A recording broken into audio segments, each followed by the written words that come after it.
নির্বাচনী প্রচারণায় ধর্মীয় অনুভূতি ব্যবহারের অভিযোগ এনে নির্বাচন কমিশনের দ্রুত হস্তক্ষেপ দাবি করেছে বিএনপি।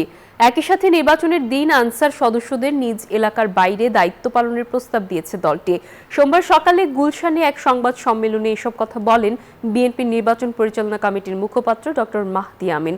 তিনি অভিযোগ করেন, একটি নির্দিষ্ট দল আখেরাত ও ইমানের দোহাই দিয়ে নির্বাচনী প্রচারণা চালাচ্ছে, যা গণপ্রতিনিধিত্ব আদেশ 1972-এর সুস্পষ্ট লঙ্ঘন এবং শাস্তিযোগ্য অপরাধ।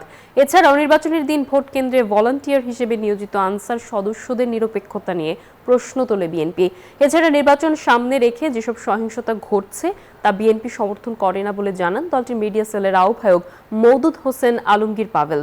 মাহদি আমিন পদ্মা সেতু, মেট্রো রেল এবং এলিভেটেড এক্সপ্রেসওয়ে নির্মাণের গর্বিত অংশীদার বসুন্ধরা সিমেন্ট।